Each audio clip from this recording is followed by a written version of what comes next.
Good afternoon, dear friends. As we all know, this is a period of transition for the United Nations. The handover from one Secretary General to another is approaching. Many assessments of our work are being written and debated. At such a time, I thought it would be good for us to go back to the beginning and hear about our origins. For the circumstances of our birth, whether of people, institutions, or ideas, can be quite illuminating, especially if revisited from the vantage point of age and experience.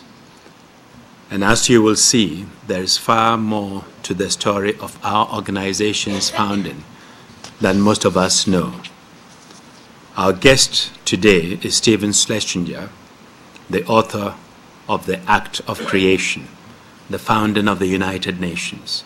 Stephen is an acclaimed historian and expert in foreign policy. In the 1990s, I'm pleased to say he was one of us, serving as an advisor to Habitat. Today, he runs a World Policy Institute at the New School University here in New York. His book on the United Nations almost didn't see the light of day, not for lack of effort on his part, but because it took 2 years to find a publisher interested in our organization. That is all the more remarkable because this book takes us where no historian has fully gone before.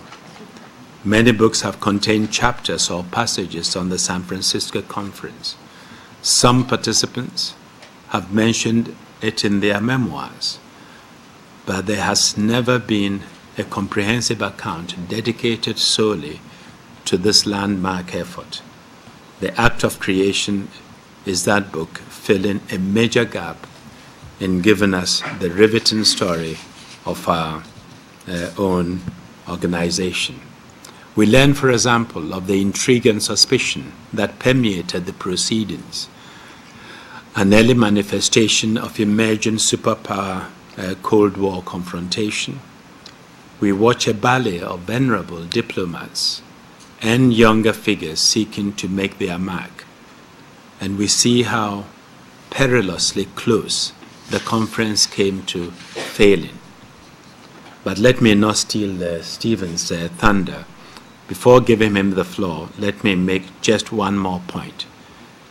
His book is the work of a scrupulous, masterful historian, but it is also written with conviction, a firm belief that despite all the flaws and limitations that were evident in San Francisco, even in San Francisco, that the United Nations remains an essential presence in our world and must be preserved and improved. So thank you, Stephen, for that support and for joining us this afternoon. We look forward to hearing about your and our act of creation. So, Stephen, you have the floor. Thank you very much.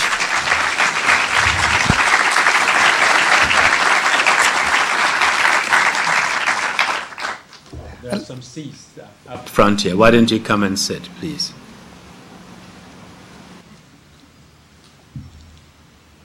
I'd like to thank Secretary General Kofi Annan very much for that extremely kind introduction. I'm very pleased and very honored to be here today. This is really a very nice occasion to talk about where this great organization originally came from.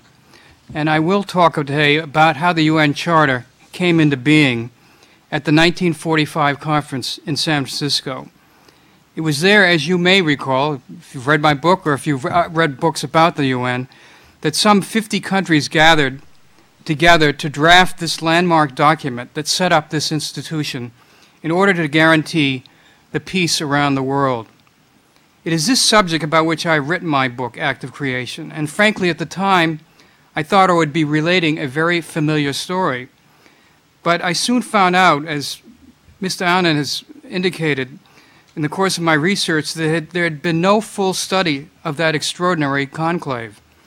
Somehow, over time, the UN's creation had begun simply to be taken for granted by its membership, indeed by the world. However, as we all know, history is to civilization as memory is to the individual. We really do need to know where we have come from. The more knowledge we have about the UN's origins, the better ability we will have to improve and strengthen the organization for the future. And this was the real impetus behind my own quest to seek out what had happened in San Francisco. Now, in the establishment of any large global body, there are always going to be many framers, many authors, many parents. And this was certainly true of the birthing story of the United Nations. But if there was one single individual and one single state to whom we can attribute much of this singular accomplishment, it was surely to President Franklin Roosevelt and to the United States. That is simply a reality of what happened in 1945. And as a consequence, I will be mainly telling this tale from the American viewpoint. Franklin Roosevelt indeed was the central figure in this drama. Above all, he was the one who drove the idea forward with his signature flair and his iron determination. As many of you may know, he began his career as the Assistant Secretary of Navy under President Woodrow Wilson. And it was there that he became a fervent supporter of Wilson's dream of establishing a League of Nations following the end of the First World War.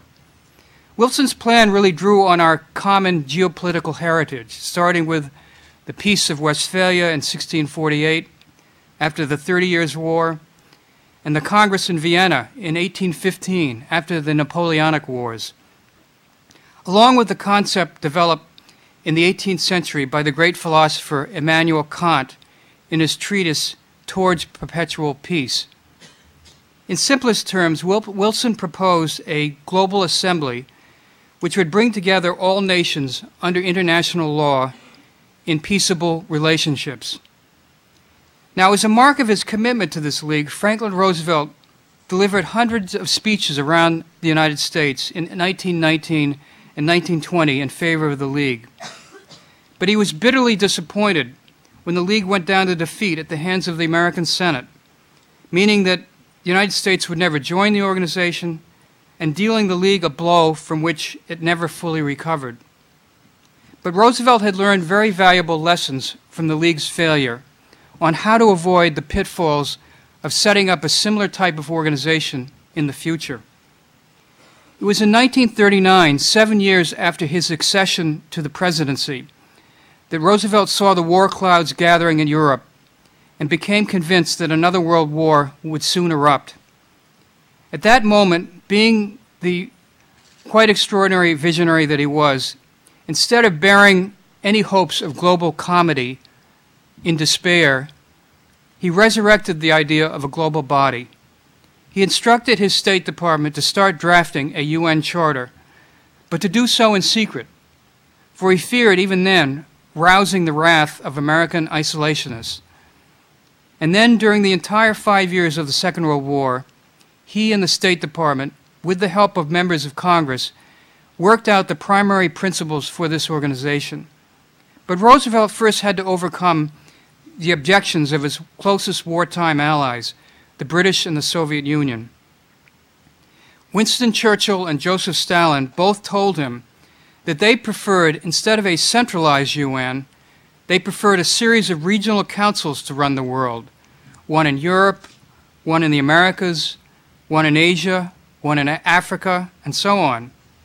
However, Roosevelt stuck to his concept of a single all-encompassing organization, and it was his idea that ultimately prevailed.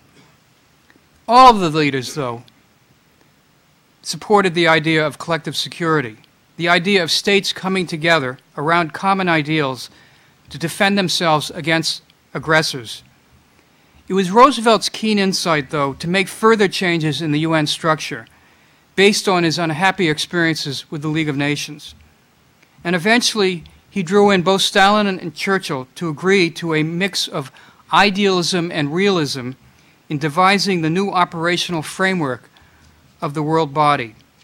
Now, on the idealistic side, there was now going to be a General Assembly, which would be the forum in which all states, no matter what their size or wealth, would have the right to speak, as well as the right to cast an equal vote with other nations, and to control the UN's budget, and to gain the UN's legal protection against meddling in their domestic affairs. The Assembly's resolutions, nonetheless, would not be binding on member states, though they would carry immense moral force. In addition, the new leader of the UN, the Secretary General, would be more than just an invisible clerk, which had been true in the days of the League.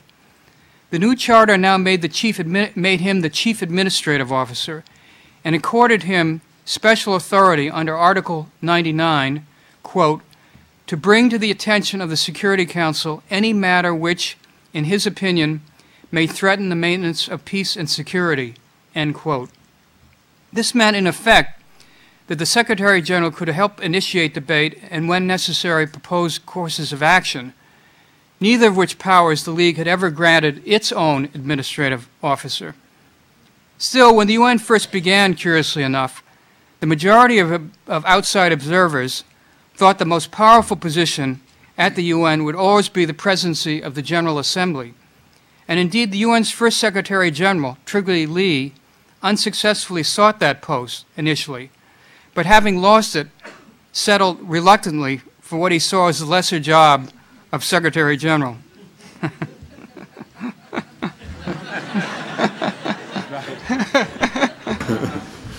Now, on the realist side, the UN Charter attempted to reflect the political realities of the era. The Charter granted 5 states, the United States, the Soviet Union, China, Great Britain, and France, permanent status on the UN's Security Council, and most importantly, the veto. And then, of course, all the signatories to the UN Charter, all the member states, were now obligated to follow any Security Council decision, which represented a truly dramatic change from the old League, where its edicts were adhered to only on a voluntary basis. Now, the argument behind this provision of the veto was that only these 5 countries could supply the military troops, the equipment, and financing to undergird UN enforcement actions. But it was also a means to end the old ways that the League had conducted its business, where every nation had the veto in the League, and one rogue state could stop any action it disliked. Well, finally, Roosevelt had one other motive in mind. He wanted to assure that the American Senate would pass the Charter. And in his view, the only way he could do that was to guarantee that the U.S. have a veto in the final accord. Well, needless to say, the veto was a highly controversial decision at San Francisco, as of course it remains highly controversial today.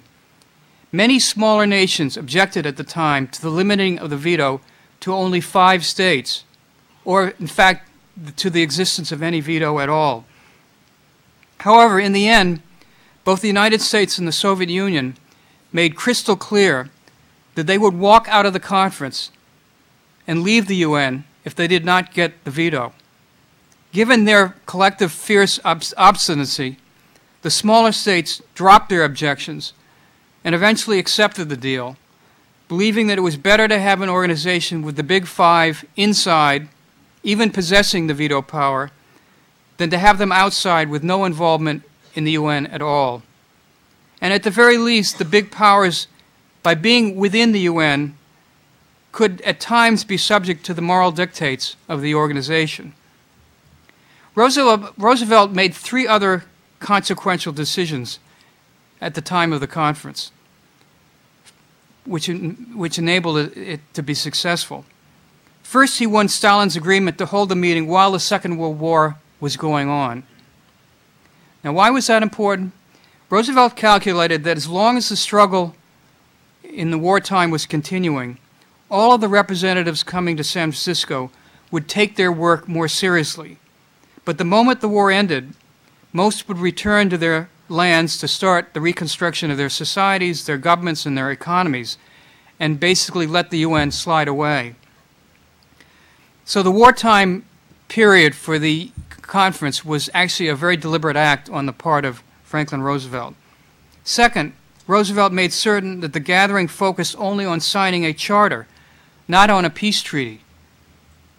One of the League's principal weaknesses had been that at the Versailles Peace Conference, its very presence got entangled in geopolitical arguments over territorial boundaries and ethnic disputes, because, of course, the Versailles Conference did deal with peace and the peace treaty. And this entanglement proved fatal for the League in the end. Finally, for the consumption of his own public, Roosevelt insisted that the American delegation going to San Francisco be bipartisan, an equal number of Republicans and Democrats. Wilson had, for his part, filled his delegation mainly with Democrats, so that when the League of Nations Treaty came back to the U.S. Senate, the Republican Party felt it had no investment in its passage. Roosevelt thus enlisted, for the purposes of San Francisco, such well-known Republicans as John Foster Dulles, the man who was later Secretary of State under Dwight Eisenhower, Nelson Rockefeller, later Vice President of this country, Harold Stetson, a governor of Minnesota, and Senator Arthur Vandenberg from Michigan. Their participation gave the Republicans a huge reason to enact the final San Francisco Treaty. Lastly, Roosevelt poured an immense amount of U.S. resources into hosting the gathering in San Francisco. He flew delegations from war-torn nations around the globe that had no available transportation in U.S. military planes to California. He brought in Broadway theatrical craftsmen to design the glittering settings for the conference. He had draftsmen produce the logo and emblem for the UN flag and for its offices. The emblem, you know, of the round emblem with the flattened scope of the Earth. Yeah. It's on the piano. It's on the piano. Was in fact developed by these draftsmen out in San Francisco, with the garlands surrounding the Earth. The U.S. provided hotel rooms, escort personnel, food supplies, daily newspapers, even a library for the delegates.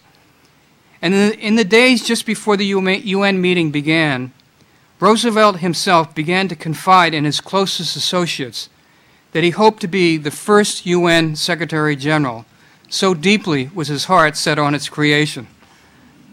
It was in his mind to be his greatest legacy and America's most important gift to the world, but it was his final act. For then, 13 days before the conference opened, Franklin Roosevelt died, and America and the world faced a crossroads. There was now a new leader in the White House, an enigmatic and still unknown politician named Harry Truman. He was a former senator who had never attended college, had been abroad once in his life when he had fought in the First World War, and otherwise had had no serious involvement in international affairs. But this unusual man had carried neatly folded up in his pocket, since his youth, a poem by Alfred Lord Tennyson entitled Locksley Hall, which extolled the notion of achieving global peace through, quote, the Parliament of Man, the Federation of the World, end quote. Truman indeed turned out to be one of the great internationalist presidents this country has ever known. His very first decision as president was to instruct that the conference go forward. Later, he wrote proudly in his memoirs of his joy in giving that official order. In retrospect, it would have seemed, of course, an entirely logical thing to do. But Truman, at that time, really had a choice. He could well have said, at that moment, that the U.S. was not going to participate in a global body. Instead, as the most powerful country on the planet in 1945, Truman could well have decided to go down the route of supporting the so-called coalitions of the willing, a concept which today Washington is famously enamored of. But he believed that the world needed a permanent institution to guarantee the peace. Coalitions, in his view, might vanish or break up at any time, while the UN would stay on as a solid pillar of peace in stormy weather and in bright sunshine, in good days and in bad days. Once the conference began, Truman kept in touch with his delegation on a daily basis, and there was a need to do so, for the meeting almost collapsed at least a half-dozen times in internal disputes, any of which could have proven to be the death knell for the organization. I go into greater detail in my book about these showdowns, but let me just discuss a few of them briefly. There were, first, confrontations about the admissions of certain states. Only states that had declared war against the Axis powers were originally to be admitted to the San Francisco Conference. But the Western nations had opposed Poland's admission on the grounds it was a crypto-communist state. The Soviets had raised havoc over Argentina's admission on the grounds it was a crypto-Nazi country. However, after painful and very public struggles, both nations were finally allowed membership in the UN. There was also another very public tussle over whom should be the president of the conference. Normally, the host nation has the presidency, in this case, the United States. But the Soviet Union wanted all 5 veto states to share in the leadership. Again, a compromise was reached. Eventually, all 5 agreed to rotate the presidency. There were, of course, also, as I mentioned earlier, the angry fights over the veto between the big states and the smaller ones. But even among the veto nations themselves, there was a dispute about how broad the veto should be. The Soviets desired an absolute veto that would have blocked any discussion of even a crisis in the Security Council, while the West insisted on a more limited version of the veto that would not apply to that sort of discussion. Eventually, it took Truman sending Harry Hopkins to Moscow for a showdown meeting with Stalin to come to an agreement whereby the Soviets backed down on their position and the more limited veto came into being. There were questions also about whether regional organizations should be part of the UN. The Latin countries demanded recognition for their regional body, the body which later became the Organization of American States. They even threatened to leave the meeting if they could not get their way. Their threat was so acute, so alarming, that the UN quickly took action and immediately agreed to adopt Article 51, which today permits regional bodies to be part of the organization. And finally, there was a great face-off over the powers of the General Assembly, what kind of powers they should have in international crises. Now, a compromise in the final days of the San Francisco meeting was reached, finally granting to the Assembly more leeway to be involved in pronouncing on global conflicts. A lot of these issues that I've discussed, you will hear echoes today because many of them have never been fully resolved. Many of them are still subject to revisiting by the membership of this organization. On the final day of the conference, President Harry Truman delivered an impassioned speech, really one for the ages. If you have a chance to read this speech, it is a quite extraordinary address. I'm just going to read one short excerpt from his address as follows. Truman said, quote, "The successful use of this instrument will require the united will and firm determination of the free peoples who have created it. The job will tax the moral strength and fiber of all of us. We all have to recognize, no matter how great our strength, that we must deny ourselves the license to do always as we please. No one nation, no regional group can or should expect any special privilege which harms any other nation. If any nation would keep security for itself, it must be ready and willing to share security with all. That is the price which each nation will have to pay for world peace. Unless we are willing to pay that price, no organization for world peace can accomplish its purpose. And what a reasonable price that is," end quote. In the end, why did San Francisco succeed? I believe that in a sense there was no other choice. The mindset of the delegates in California in the spring of 1945 was almost self-evident. The planet had just endured the 2 worst catastrophes ever to afflict the Earth. The First World War, where some 30 million people died, and a Second World War where approximately 60 million people lost their lives. the delegates in San Francisco were simply not willing to accept the possibility of a third cataclysm. And this was even before they knew about the existence of the atomic bomb, which was not dropped until a few months later. So the delegates were single-minded about constructing a viable global institution that could head off further bloodshed and fundamentally save the human species from extinction. And so they signed the charter.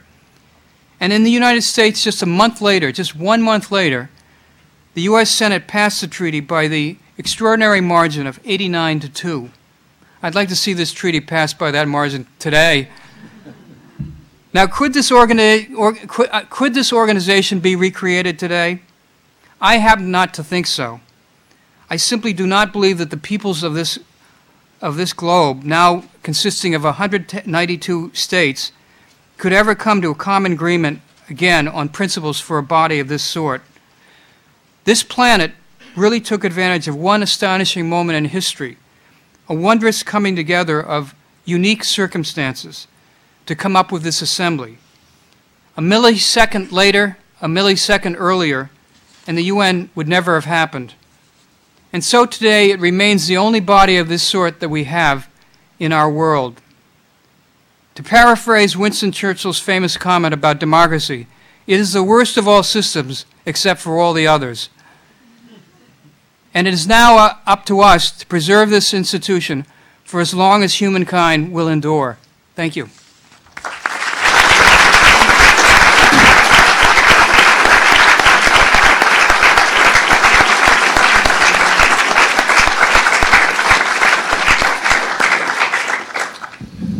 Thank you very much, Stephen. Dear friend, Stephen has agreed to take some questions or comments.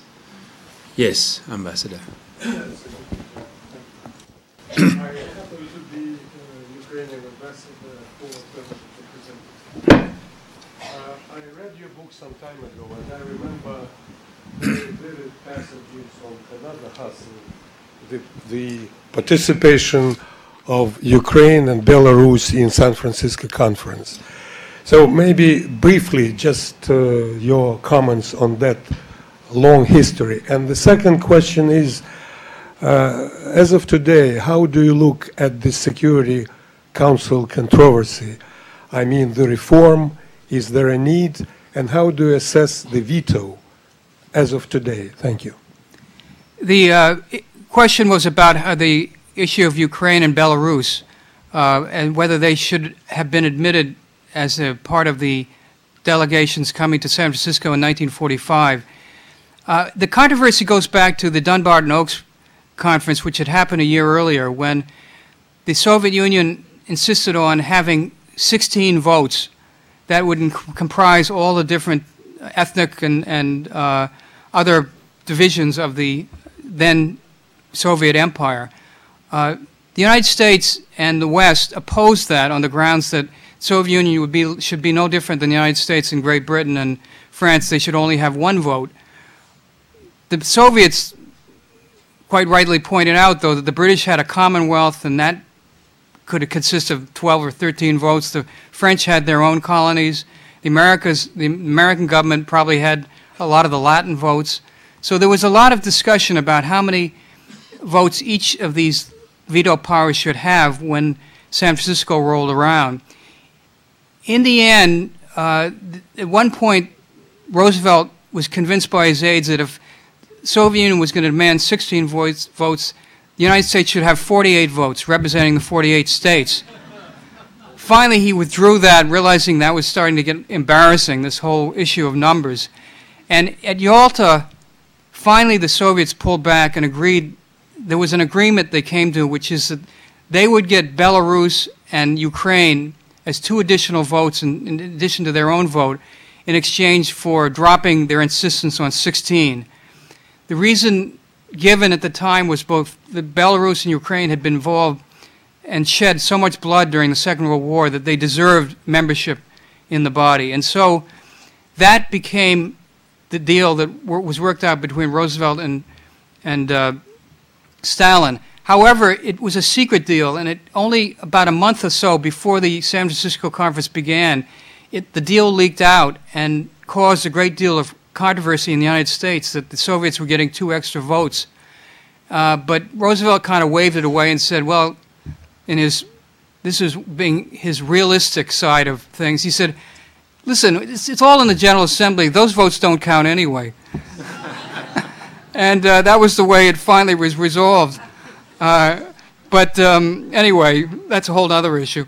On the question of the veto power, I think this is an issue that is revisited periodically in the UN, and I think it deserves to be revisited. Clearly, the argument is that in 1945, the power structure of the globe at that time was very much different than the power structure today, and therefore, to give the UN Security Council more legitimacy, it would be very important to reflect the changes in distribution of power that are that are now occurring in our current time more fairly on the Security Council itself.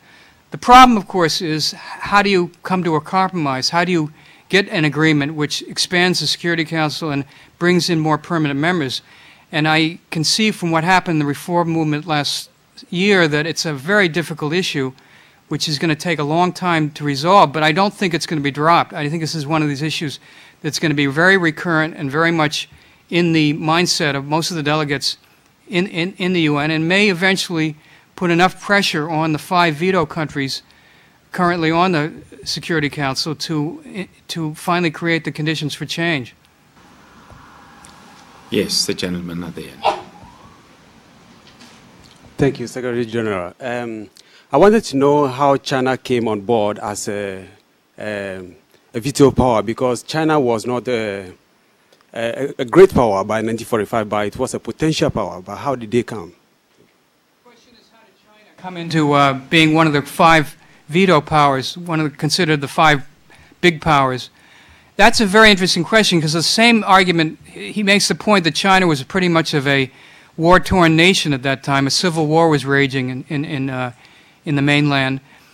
The same thing could have been said about France, which was also just recovering from the destruction of the Second World War. Each had a mentor that wanted to bring it on. In the case of China, Roosevelt wanted to have China on the Security Council because it had the largest population in the world. He wanted to have an Asian representative on the Security Council. And he figured that over the long run, China would redeem itself and become a great power. On the issue of France, Great Britain, Churchill wanted France on the Security Council because he felt that he wanted to have more of a European representation in a way of counteracting the Soviet presence. And so France became the other power that really didn't fit the profile of a great power at that time that was led on to the Security Council. However, France and China were latecomers to the banquet because really it was Soviet Union, the United States, and Great Britain that were making all the decisions that were leading up to the UN. It's those 3 countries that were fundamentally driving the whole business of what was going to happen in San Francisco. Yes, the lady at the back. Thank you, Mr. Secretary General, for bringing Mr. Schlesinger and making this lecture possible. What do you see in the future? What do I see in the future about the UN? Yes. You know, as the Secretary General well knows, and I've certainly seen it in my studies, the rumors of the UN's demise are highly exaggerated. I can't tell you how many times I've been told that the UN is irrelevant, it's not going to make any difference, that might as well pack up everybody's bags and go home. And then a crisis comes along, and where does everybody go? They go to the UN. I look at what happened in Lebanon. You know, there was no way of getting out of that crisis. Lebanon and Israel would have continued that war with no side winning, and there would have been no way of breaking the vicious cycle of warfare had it not been for this organization and for Kofi Annan.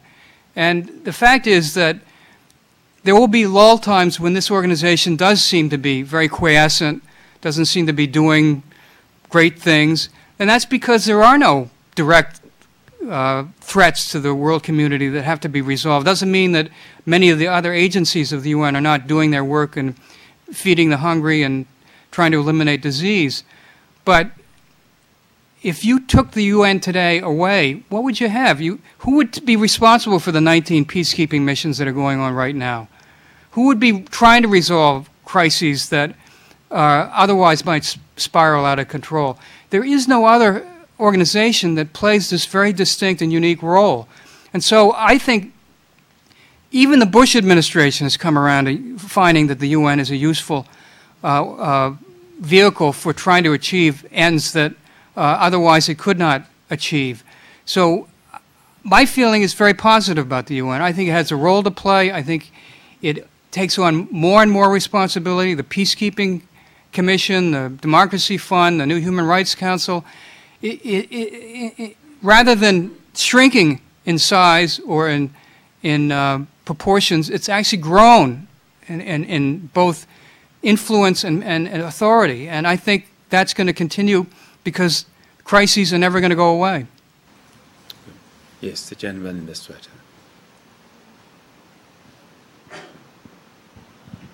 Thanks again to the Secretary General, and I hope that this is not the last time we have another academic event before you depart, obviously. Professor Schlesinger, my question regards the depiction of the media in your book as opposed to the media today. What are your thoughts on that? Because I remember that you were talking about the sense of euphoria with the media back then.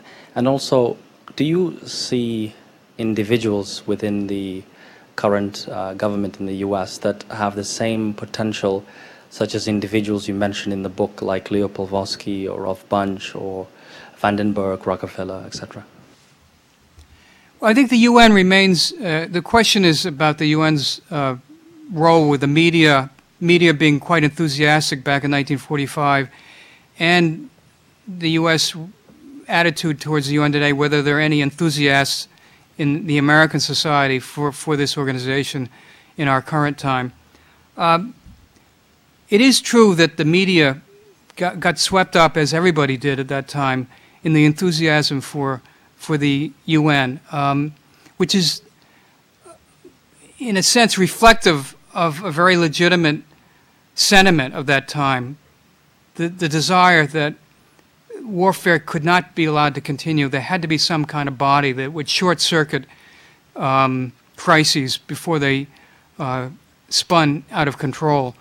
I think the media today, it depends, of course, which media you're talking about, but does not always report accurately about how this organization operates. We do have some very distinguished journalists who do cover the UN for much of the media around the world. I happen to think that the representation of my own country in terms of coverage is not as great and is not as sophisticated as I would like. Too often, what happens in my own country is that the bad instances of where the UN is failing or the UN does not happen to be able to handle a particular crisis becomes the headline, as opposed to those times when the UN actually produces a legitimate solution. Even with the issue of the settlement of the Lebanon-Israel ceasefire, the credit really should have been given, in my view, far greater coverage to the United Nations. Once the ceasefire was put in effect, people went on to other issues and it was kind of forgotten. So I would fault my own media for not doing as great a job as they could, although there are certainly individuals who I could single out who have done played a very valuable role in conveying the way this organization actually operates. As for the UN and whether there are American enthusiasts, yes, there are. There are a lot of American enthusiasts. There's represented by the UN Association of the United States, represented by individuals in Congress. Despite what you read about Congress, there are a lot of Democrats and Republicans who are very supportive of this organization. The problem is that many of them fear to go public with it because they think it's not going to get them any votes. The UN, despite the fact that it has a 60 to 70% favorable rating among Americans, does not seem to convey with the same esprit the sense that it's a vote-gathering vehicle for people running for election. I find that a little problematical and not understandable, but that apparently is the mindset of most people running for office these days. They'd rather run against the UN rather than for it. And I always find that so ironic, since when you look back, it was this American government which created this organization. My feeling is Americans should be proud of it. It was one of the great things we ever did for this wonderful and also very conflicted world. And we should be honored to be part of it and feel that it actually enhances our national security interests rather than diminishes them. So, yes, there are enthusiasts. They're not getting the voice or play that they should, but someday I feel that their voices will start being far more reflective of the general sentiment in this country in favor of the organization. Lady at the back.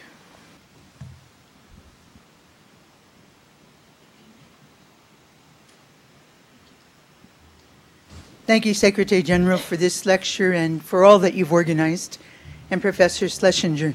I read with great interest your book when I began my work here as an NGO representative, more so because I'm a daughter of San Francisco, and I learned that the first Russian and English edition of the Charter were printed on my grandfather's printing press. So it's been part of the lore of my family for a long time. But I was fascinated in your book how you recounted how FDR saw the importance of engaging civil society in the development leading up to the UN. May I ask you to say a few more words about that, please? Thank you. One of Roosevelt's great innovations was to permit the participation of NGOs in the proceedings in San Francisco. He realized that if he was going to win the support of the broad cross-section of the American people for this treaty. Remember, 25 years earlier, the League of Nations Treaty had been defeated by the U.S. Senate. So he was very conscious of spreading as much attention to as many different constituencies in the United States in order to get that groundswell of support to make sure that the Senate would ratify the UN treaty. So in order to do that, he allowed about 42 NGOs to come out to San Francisco and be official parts, be official representatives in the actual deliberations that went on with the U.S. mission. And in fact, the U.S. mission did meet almost on a daily basis with the leaders of these different organizations. And as a result of that, and also there were other countries brought along NGOs. The United States was not the only one to do this. But as a result of the participation of the NGOs in San Francisco, it became enshrined in an article in the UN Charter that allows UN NGOs to participate in the work of ECOSOC, and that has been a very much of an established pattern ever since. And I know under the Secretary General Kofi Annan, this has been broadened even more to business and to lots of different other constituencies which have not had prior representation in the organization. It can only strengthen the UN to have as many different routes and participants to make this body legitimate in the eyes of the world. So this was a very important part of what happened in San Francisco. Thank you. Yes. You spoke of the sponsorship of France and China. Roosevelt also sponsored another country, Brazil. Why did you have to relent on that eventually? Yes, this is true. During the deliberations about who should be on who should be the members of the permanent 5 at that time, there was a thought at one time there'd be a permanent 6, and that would have been Brazil. And Roosevelt was pushing this very hard because he felt there should be some representation for Latin America. But in the end, he became convinced by his advisors and by the reaction of the other leaders of the Big 5 that Brazil did not constitute what he regarded as a world power at that time, and that despite the fact that Brazil had actually fought in the Second World War, it did not rise to the level of great power age, whatever that really is defined as, since clearly France and China didn't exactly fit the profile either. So Brazil, unfortunately, bit the dust and never made the final five. Thank you. Yes.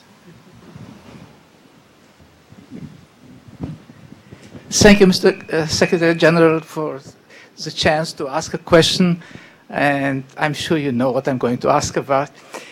Now, world wars, Lebanon, are problems started by man that can be ended by man. But some problems are started by man but are taken out from his hands. And I mean things like global warming, certain genetic changes, new microbes and things like that. Do you see the possibility for this world body actually become more than an alliance of nations and actually become a superstructure that can actually try to tell us what to do in order to save ourselves from ourselves? Well, I think the question really boils down to whether you can see this as a kind of world government. I don't see it right now. In fact, I don't see it for quite a long time, because I think that the nations who are member states of the United Nations are very jealous of their prerogatives as individual states and do not want to give up the notion that there should be some supranational, international body that would dictate how they operate as countries. However, we have seen the first fledgling type organizations that are doing that very same thing, except on a regional basis. European Union is a good example, or the African Union, or the Organization for American States, all attempts to provide sort of rules and regulations on how those countries operate within their regional framework. So yes, there is certainly precedent for that developing on an international stage. And certainly right now the United Nations does have a relationship with the parliaments of the world. I think they meet 2 or 3 weeks before every conference in the fall, before the General Assembly meets. So there is a kind of interaction that goes on all the time in that sense. But I don't think that it will ever reach, at least while I'm alive, the point where you're going to have elected representatives to a world body representing, in effect, a world government. And in any case, in order to make that change, you would have to get the agreement of the 5 veto states, because they, as you know, under the Charter, they can block any amendment to the Charter that occurs. And I sort of think they like things the way it is right now. So I don't see them really jumping to this idea very, very enthusiastically. Good. Let me see. Okay.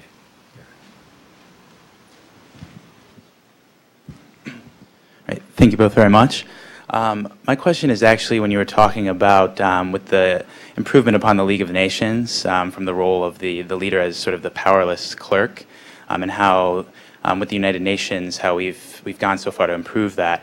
And I think the Secretary General has done an extremely commendable job in further expanding that role. And my question for you is exactly what sort of things at the beginning of the foundation of the organization were done explicitly to improve, expand the role, and then also if you could point to sort of predecessors of the Secretary General that further expanded and did move things in that direction to give the Secretary General more power. Well, the question is about how the Secretary General's power, written into the original charter, but not really sort of fully formed, gradually developed over the years. There was one final famous occasion when Trygve Lie, then Secretary General, wanted to bring an issue to the attention of the Security Council, and the Security Council tried to turn on him and prevent him from doing so, and he insisted that he be allowed to do so, and finally whatever the members who didn't want him there sort of backed down. That kind of constituted a real shift in power in terms of where the Secretary General role would be, because until then, it was not still very clear how much real authority a Secretary General would have. People were still remembering what had happened under the League auspices. And then over the years, it became clear that as these crises evolved, you couldn't, particularly if there was two countries, one on one side of the dispute and one on the other, you had to have a kind of neutral arbiter, somebody who had good offices that could offer a place to work out some sort of settlement. And it became increasingly clear that the Secretary General was the person to whom people could turn, particularly when you had the old Cold War period between communists on one side and the democracies on the other. So the role grew greater, and over the years, as these crises ebbed and flowed, the Secretary General's role, I think it would be fair to say, ebbed and flowed with him, but his ability to offer the good offices of the Secretariat only were augmented as the decades passed. I'm sure that the Secretary General could talk more fluently and eloquently about this than myself, but I think that's sort of pretty much the way it developed. You have to keep pushing the envelope sometimes. Yes. Yes. Would you briefly comment on the advantage or disadvantage of having Asian or Korean Secretary General for this work organization? The question is the advantages or disadvantages of having a South Korean as a new Secretary General. Well, I can think of one immense advantage right now, which is that the North Koreans have just exploded an atomic bomb, and clearly somebody who has knowledge of the North Koreans comes in with a special expertise that would be very useful in dealing with this crisis as it unfolds. But it did also seem legitimate that an Asian should be the next Secretary General. I mean, there's been a kind of informal arrangement or agreement among the membership of this body that there be a rotation of the Secretary General between geographical regions. And Asia did have the next slot on that rotation. So from that point of view, it also is a good thing that the South Korean got the position. And more importantly, that South Korea was not vetoed by any of the 5 veto countries, because if you're vetoed, you got no business being on the Security Council as Secretary General at all. You have to have support of those 5 countries if you want to be an effective leader of this organization. Take a couple of to the back, all the way.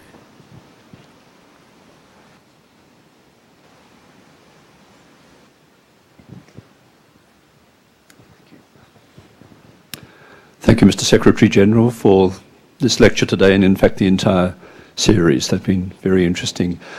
Professor, given that this might be called a child of President Roosevelt is nearing the prime of its middle age, if 60 is the new 50, can we gain any insight from history and writings at the time as to what President Roosevelt might think of the organization as it has developed, and whether there's any insight into how the organization might consider reforming itself, assuming that the structure and management practices have evolved a great deal from what was in place in those heady early days. From my reading of Ralph Bunche, it seemed that there was very much a can-do feeling, that anything was possible, and there was probably much less formality than necessarily adheres to this mature organization today. Thank you. Okay, the question about whether Franklin Roosevelt, what he would think about the UN today. I think Franklin Roosevelt would be applauding what's happening in the UN today. I think he would have looked at the Secretary General's reform package of last year as very much in the tradition and in the great historical tradition of what the UN is all about, because he would have seen that package of reforms as necessary to make the organization relevant and contemporary for what is going on in a very conflicted world we face today. He would have been very pleased, I think, for the setting up of the Peacekeeping Commission, of the Democracy Fund, of the Human Rights Council. All of those were tokens of what he regarded were crucial to the give full meaning to the UN Charter. I think he would have been quite discouraged, frankly, by the attitude of the current administration in Washington towards the UN, a kind of mix of indifference and involvement, and then more indifference and more involvement, and then more indifference. I think he would have felt that America's destiny lay with working with this organization, and that sustained involvement would be not only helpful to the UN, but also to the national goals of this country. And I think finally he would have been very supportive of the 10-year term of Kofi Annan. I think he would have felt Kofi Annan very much fit the profile of what he regarded as the single most important qualification for being a Secretary General. That is to be a moral leader. And I think that he would have been very pleased with Mr. Annan. Thank you. Thank you. Thank you very much. Good. Thank you. One last question and then we break. Okay, we take two. One there and one there. We take both of them together. Thank you, Mr. Secretary General. I'm grateful to you for this series of lectures, and I'm happy to see you, and I hope I will meet you before you leave. The professor, on account of your erudition and thorough knowledge of the topic at hand, I don't regret missing my lunch in Ramadan. Back to the topic of veto. You said that the League of Nations, every nation had a veto and a rogue nation could use it left and right. In addition to what you have just mentioned about reform of the veto system, I wonder whether you have specific ideas to curb the excessive use of veto, because right now there is no limit to use the veto. Any nation can use, any of the fives can use the veto roguely enough to disrupt and corrupt any process or any decision. We have all nations enjoying the veto power in the Fifth Committee. Do you have specific ideas to lure those 5 members to budge a little bit, especially when we have the rules of procedure still provisional in the Council after the lapse of 61 years? Thank you. And then we take the last one. One more question then that will be the last one.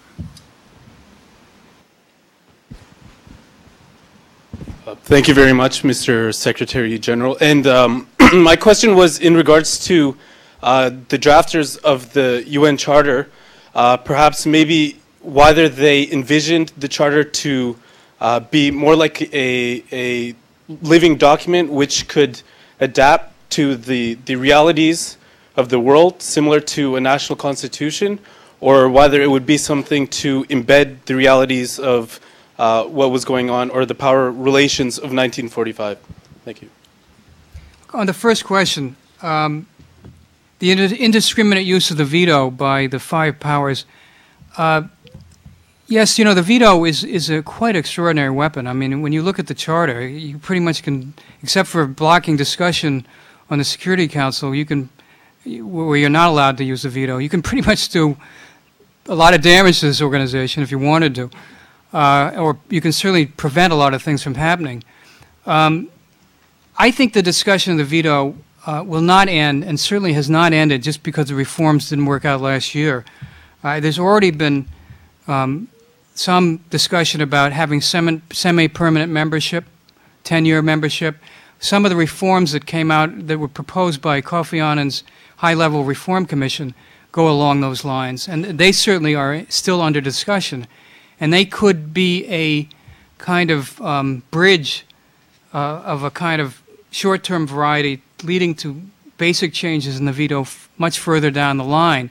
So I wouldn't rule out the fact that you might have some movement in terms of surely adding on 4 or 5 additional 2-year rotating positions, but at the same time 5 or 6 semi-permanent positions which would last for 10 years, and then there'd be elections for the next round of semi-permanent memberships. And that could be a way of gradually changing the structure of the Security Council to make it more reflective of the actual distribution of power around the world today. On the other issue, how the UN Charter was put together, I think it was done deliberately in very general type terms, because I think the founders realized that, like any constitution, it was going to have to adjust to the exigencies of every new age, and that every new decade made different demands on the body. And therefore, if you look at what the Charter says and what the UN has actually done, just for example, from the point of view of the Security Council, there have been many undertakings that the Security Council has endorsed that are not even mentioned in the original Charter. Peacekeeping, nation building, training of military troops, the use of constitution writing. The list actually is quite endless. All of these are concepts that were never originally part of the UN Charter, but have developed out of the needs of the community, the world community, at any particular time over the last 61 years.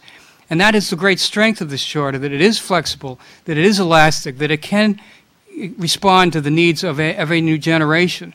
And it's one of the reasons why, unlike the League of Nations, the UN Charter is still very much relevant and very much a strong institutional document, even 61 years after its founding in San Francisco in 1945.